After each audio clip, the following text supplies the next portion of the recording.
Política é uma interação, política é a arte de governo, de organização de uma polis, de uma cidade, de uma sociedade. E para nos adentrar neste assunto, a gente entender melhor, quero aqui saudar, seja bem-vindo, meu querido irmão de comunidade, membro da comunidade de Canção Nova desde 97, jornalista, repórter, diretor da rádio Canção Nova FM 89.1, aqui de Brasília, e um dos apresentadores, ou melhor, o apresentador do programa Além da Notícia, um programa aqui de Brasília que vai para toda a nossa rede. Seja bem-vindo, Ronaldo Gonçalves. Prazer, Adriano. Prazer também estar conversando com tanta gente agora no teu programa. De vez em quando eu consigo, acompanho o teu programa. E hoje estou tendo a graça de estar aqui com você e com toda essa galera. É isso aí, olha, já quero te dizer que temos uma promoção. Você pode ver ao meu lado aqui vários prêmios, prêmios genuinamente também aqui de Brasília. Os dois CDs aí do Paulinho Sá, mas também pregação, adesivo, livro. E como faz para participar desta promoção? O que você deve fazer? Sabemos que o jovem, ele gosta de desafio. Papa Bento XVI, ele disse que o jovem, ele não tem medo do desafio, ele tem medo de uma vida sem sentido. Então, que você possa provocar, através de uma paródia, de uma música, o jovem a pensar sobre política. Então, pense aí, política, o que vem na tua cabeça? Como provocar o jovem a ser ativo dentro desse tema? A melhor paródia, a melhor música, a melhor criação, já que política é arte, vai ganhar todos esses prêmios. Então pode mandar sua resposta aí no nosso blog, blog.cançãonova.com/Revolução Jesus. A promoção já está lá, é só você entrar e deixar registrado o seu comentário. Ronaldo, política, como eu disse, é uma arte, a arte aí de governo, de uma polis, de uma sociedade. E toda a arte, ela está dentro de um cenário. E a gente sabe que a política, em diversos tempos, diversos modos, apresentou vários cenários. Mas qual é o cenário da política do Brasil hoje? Fala um pouco desse cenário. Ele não pode nos amedrontar, primeira coisa. Porque a gente, quando já pensa nisso, a gente já começa a ficar irado. Mas você começou muito bem o programa falando sobre justiça. Você imagina quando um time sai de campo perdendo um jogo? Pô, mas foi injusto. Você imagina quando um garoto recebe uma nota na escola e aí olha pro boletim, olha para do coleguinha dele, mas foi injusto, professora. Aí você imagina quando o trabalhador no final do mês recebe um salário e olha assim, pô, injusto. Todos somos inimigos da injustiça. Sim. Por outro lado, devemos ser amigos da justiça. E a justiça, como você começou bem falando no seu programa, é a arte de dar a cada um aquilo que lhe compete. Eu diria que a política, ela é, de fato, a arte de construir para todo mundo aquilo que cada um merece, de dar a cada um aquilo que cada um merece. Mas será que é isso que a gente tem visto hoje? Por isso que o cenário é amedrontador. Então, eu acho que a gente tem vários exemplos que a gente pode recorrer para dizer que nós podemos construir uma política diferente. Então, o cenário de hoje, por mais amedrontador que seja, ele se parece muito com o das nossas famílias. Dentro da nossa casa tem alguém que mente, engana, trapaceia, tem alguém que a gente não confia muito. Então, o reflexo hoje do nosso Congresso Nacional é o da nossa sociedade. É esse tipo de gente que a gente tem na sociedade que está lá. Como é que a gente vai construir um Congresso diferente? Construindo uma sociedade diferente. Então, eu diria, o cenário é parecido com o da nossa casa e com o do nosso povo. Como mudar esse cenário? Qual o protagonismo que precisamos viver? Qual a formação de consciência que precisa acontecer? Eu analiso e se eu estiver errado, me corrija. Indo por uma hierarquia de valores, quando a necessidade básica ela é saciada, eu tenho a condição de pensar em outras necessidades, até mesmo de valores e até autorrealização, de pensar justiça para todos. Se essa necessidade ela não for saciada, eu não consigo galgar esses outros graus aí de hierarquia. Como trabalhar essa consciência diante de uma população que às vezes nem o básico tem? Como mudar esse cenário? Você sabe que nós somos um povo diferente, um público diferente, especialmente do teu programa, que assiste à TV Canção Nova. A nossa sociedade brasileira ela se distingue muito de muitas outras sociedades. Quando nós começarmos a acreditar nos valores que a gente tem, a gente consegue mudar isso. Eu tenho aqui alguns exemplos bem interessantes que quando você falava eu fiquei pensando. Sabe aquela ministra do Trabalho da Itália que chorou recentemente agora quando ela teve que anunciar as medidas de austeridade do governo italiano para fugir da crise europeia? E ela, quando anunciou o nome das medidas, em todas as medidas falava-se a palavra sacrifício para isto, isto, isto. Ela não teve forças para pronunciar a palavra sacrifício.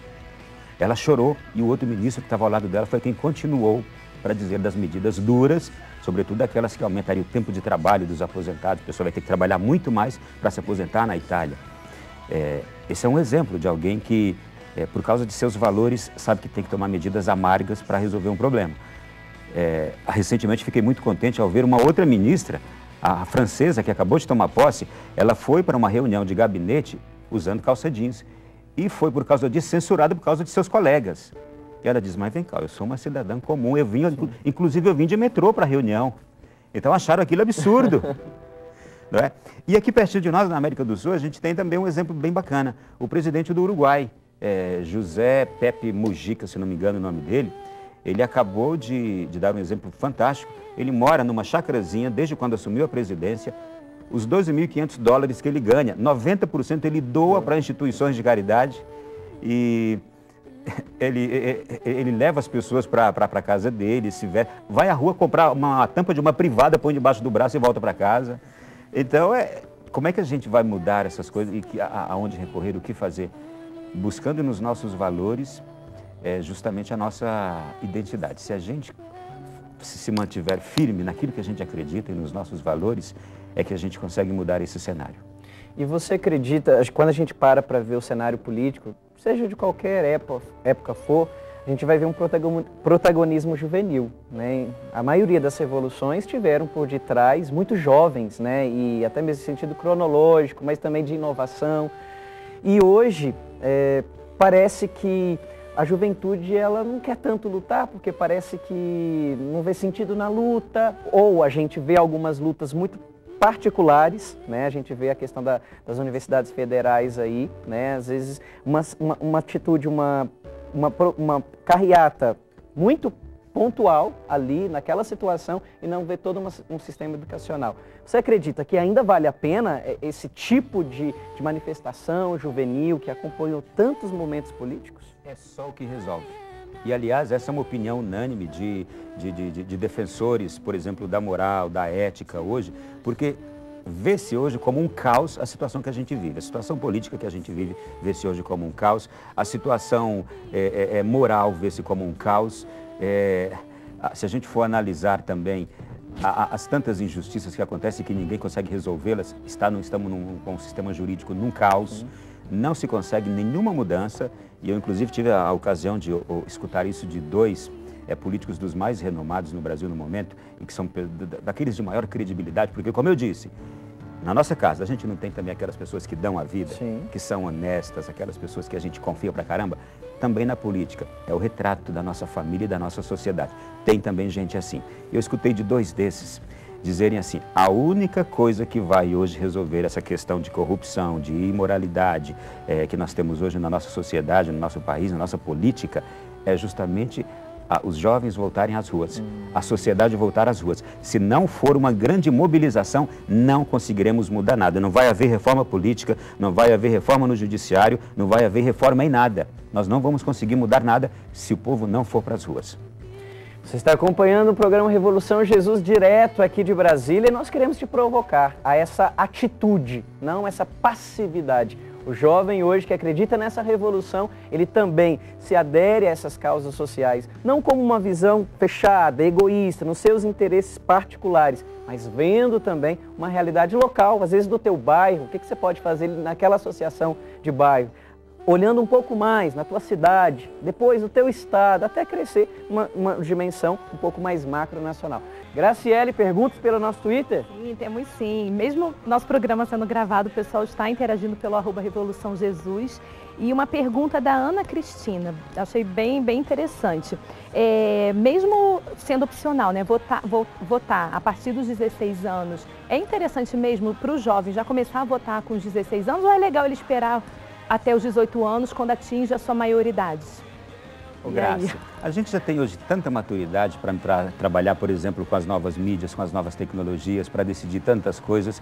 É importantíssimo, você tem 18, 16 anos, duvido que você abra mão da sua, hoje, consciência e maturidade de poder escolher o seu próximo prefeito daqui a pouco, no final do ano, os seus vereadores daqui a pouco. É importantíssimo, não se pode abrir mão disso não. Agora, é preciso fazê-lo bem, ter os critérios para escolher, não é?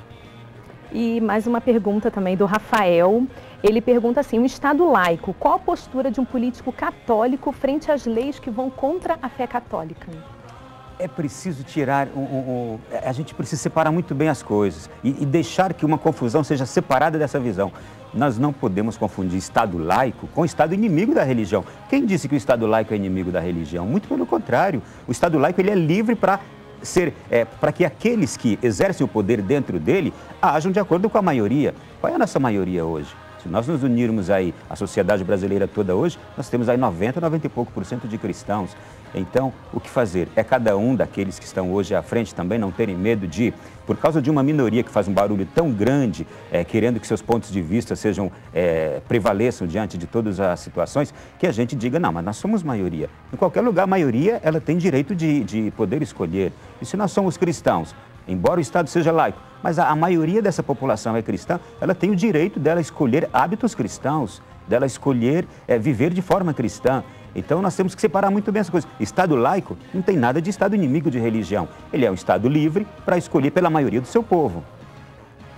Mais alguma, Graça? Tem uma sim. Tem uma pergunta assim da Kelly, do Recanto das Emas, aqui do Distrito Federal. E ela pergunta assim, como identificar um político que realmente se importa com a população? Esse problema ele é gravíssimo, porque a gente precisa conhecer bem, precisa investigar, precisa pesquisar, precisa estar atento a todas as informações sobre aquele político, as notícias sobre ele. É um deverzinho de casa que a gente vai ter que fazer, por exemplo, nessas próximas eleições, você do fundo do Brasil, aqui em Brasília não temos eleição municipal, mas, por exemplo, você vai ter que fazer agora. E até nas eleições municipais isso é muito mais fácil, porque a gente conhece o vereador, o candidato é vereador, a gente conhece o candidato é prefeito da nossa cidade. Nas pequenas e médias cidades, nas grandes, já se tem um trabalho um pouquinho maior, mas é preciso fazer um dever de casa muito simples, investigar hábitos, valores, as práticas daquele político, a história dele, o que ele já fez, o que dizem dele, tudo isso. Agora, se de tudo isso aí você chegar no final e dizer assim, puxa, mas são todos iguais, aí não há outra regra, a não ser de eliminação, o menos ruim. Programa Revolução Jesus especial aqui de Brasília, você pode interagir conosco, pode mandar sua pergunta. Estamos aqui no nosso estúdio com Ronaldo Gonçalves Silva, ele que é jornalista, membro da comunidade Canção Nova e está aí também inserido nessa realidade política, social, um programa muito bacana que até é bom mencionarmos aqui se você ainda não curtiu, Além da Notícia, um programa aqui de Brasília, temas atuais, polêmicos em alguns momentos, mas que precisam ser tratados com a verdade, com diversas maneiras e jeito de ver a mesma situação. Então, você pode interagir também seguindo o site aqui da Missão de Brasília, né? O nosso blog da Missão de Brasília é www.blog.cançãonova.com/Brasília. E o programa de hoje falando de política, queremos que você vá para a luta, mas não uma luta armada, não uma luta de grito, uma luta de influência, de mudança de consciência. Ronaldo, muito obrigado pela sua participação, foi muito bacana. Espero que possamos ter outros programas assim, onde a gente possa aprofundar na consciência. Um jovem com uma consciência formada não segue qualquer ideologia e entende que segue a uma pessoa, Jesus, que nos dá um mundo de justiça, né? Eu posso encerrar falando de Aristóteles? Ele dizia assim que o que faz uma nação feliz ou a felicidade de uma nação são seus governantes e seus juízes virtuosos. É ter governantes e juízes virtuosos. Eu acho que é importantíssimo isso. Nós hoje que somos jovens, eu sou também jovem. Isso! Nós hoje que somos jovens, nós temos que construir um mundo novo com nossas virtudes. É a maneira mais adequada da gente fazer isso. E a política precisa de pessoas virtuosas. Aqueles que estão hoje nela, que lutem e acreditem na virtude. Porque é a virtude que vai tornar a nossa sociedade feliz e os próprios filhos desses políticos serão mais felizes se eles forem homens e mulheres virtuosos. E a gente pode dizer que é uma das propostas do programa que você apresenta, né? Além da notícia, tem por objetivo aprofundar, né, questões jornalísticas, questões atuais. Fala um pouco em que momento que aparece na nossa grade de programação esse programa, que ele é exibido. Faz aí um merchan do programa. A gente está com uma novidade maravilhosa. O programa agora será às quintas-feiras, 10h30 da noite. 1 hora de duração, aumentou também o tempo do nosso programa. Estamos sempre abordando temas de atualidade, inclusive temas polêmicos. Por quê? Porque o nosso povo vive em meio a esses temas e é importante ajudar o povo a pensar, a discernir sobre essas temáticas difíceis. A gente aprofunda os fatos que o povo vive. Bacana, muito obrigado, meu irmão. Tamo junto na Prazer. missão.